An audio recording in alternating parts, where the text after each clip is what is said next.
Assalamualaikum warahmatullahi wabarakatuh. Alhamdulillahilladzi arsala rasulahu bil huda wa dinil haq liyudhhirahu 'alad dini kullihi wa kafa billahi syahida. Allahumma atlik alsinatana bitilawati kitabik warzuqna tilawatan sahihatan fasihatan mutabiqatan lil manquli an Rasulillahi sallallahu alaihi wasallam min ghairi ziyadatin wala nuqsan ma'at tadabburi wa tafakkur wal amal. Amin Allahumma amin. Ikhwafillah rahimakumullah, ma'asyiral muslimin rahimakumullah. Membaca Al-Quran merupakan ibadah yang bernilai tinggi di sisi Allah Subhanahu wa taala. Oleh karenanya Allah Subhanahu wa taala melalui lisan Rasulullah sallallahu alaihi wasallam menjanjikan pahala pada setiap huruf yang kita baca. Dan Allah Subhanahu wa taala juga memerintahkan kepada kita sebagai orang yang beriman untuk membaca Al-Quran dengan sebaik-baiknya.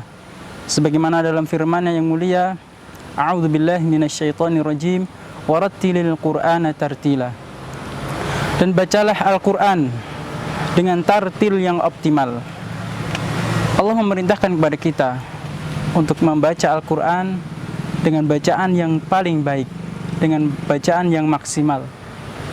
Maka perlu kita ketahui bersama bahwa bacaan yang sempurna, bacaan yang tartil ini adalah bacaan yang dicontohkan oleh Rasulullah sallallahu alaihi wasallam.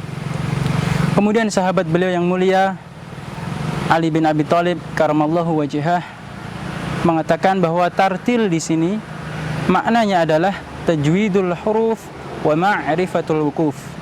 Mengetahui hak-hak setiap huruf hijaiyah dan mengetahui kapan kita harus berhenti, kapan kita harus wakaf, dan kapan kita harus memulai bacaan. Ikhwafillah rahimakumullah, dalam memperdalam ilmu tajwid, mendalami ilmu tajwid, kita akan membahas berbagai macam istilah-istilah dalam tajwid. Yang paling mendasar adalah makharijul huruf, tempat keluarnya huruf. Dan kita juga perlu mengetahui karakteristik atau sifat-sifat dari setiap huruf yang kita keluarkan dari lisan kita. Kemudian akan ada pembahasan mengenai hukum-hukum mat, hukum-hukum non mati dan tanwin, dan lain sebagainya. Dan itu semua yang akan kita bisa peroleh dengan kita belajar kepada seorang ustadz atau seorang guru dengan talaki, bertemu langsung, agar bacaan kita bisa dipertanggungjawabkan. Pada kesempatan kali ini kita akan membaca surat Al-Fatihah dan nanti akan kita uraikan bersama mengenai hukum-hukum bacaan yang ada di dalamnya.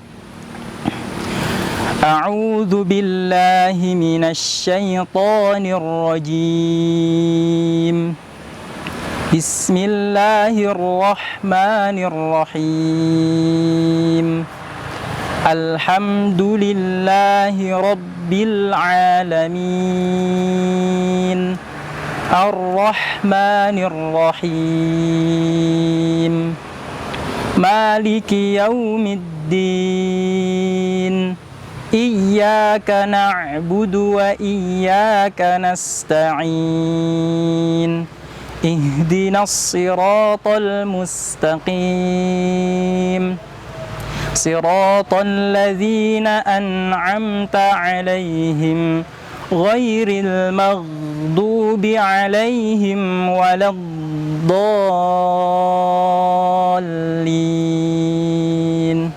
Amin. Ikhwafillah rahimakumullah. Yang paling pertama yang harus kita perhatikan dalam membaca Al-Quran adalah memperjelas setiap bunyi huruf yang kita keluarkan. Bunyi huruf di sini yang perlu kita perhatikan adalah huruf vokal yang akan kita keluarkan. Dalam bahasa Arab hanya ada 3 huruf vokal, yaitu bunyi A, bunyi I, dan bunyi U. Adapun bunyi O itu adalah huruf asli, berasal dari huruf asli, seperti bunyi Shad, To, Ro, dan lain sebagainya. Namun secara harokat hanya ada 3 tadi. Ketika kita mengucapkan huruf yang berharokat fathah, maka wajib bagi kita untuk memperjelas bunyi fathah tersebut agar tidak menyerupai huruf yang lain. Contoh dalam kita melafalkan ta'awud tadi. A'udzu. Kita perhatikan huruf hamzah di sini berharokat fathah. Maka jangan sampai ketika kita mengucapkan fathah bunyinya berubah menjadi a'udzu nah menjadi huruf maka kita perjelas agar bunyinya menjadi a. Kemudian huruf dhammah yang berharokat dhammah harus kita sempurnakan bunyinya menjadi bunyi u, a'udzu. Nah, begitu juga dengan huruf dzalnya, bunyi huruf u jangan sampai menjadi huruf o, a'u. Nah, ini merupakan kesalahan yang sering terjadi di kalangan kita. Kemudian huruf yang berharokat kasroh perlu juga kita perjelas.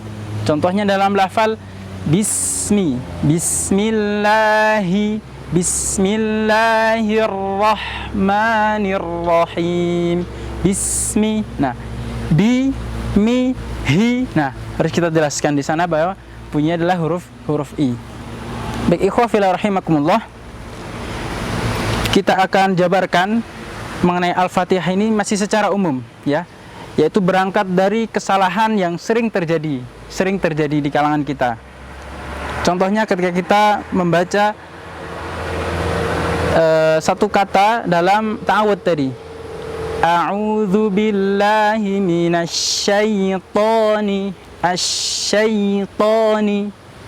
Mat lain yang ada di sini sering terjadi kesalahan syaitoni karena dibaca terlalu cepat, sehingga lain yang harusnya bunyinya syaitoni menjadi syaitoni. Nah, ini merupakan kesalahan yang harus kita benahi pula. Itu dalam ta'awudz. Kemudian dalam bismillahirrahmani, kita perhatikan huruf h di sana. Huruf h berharokat kasrah.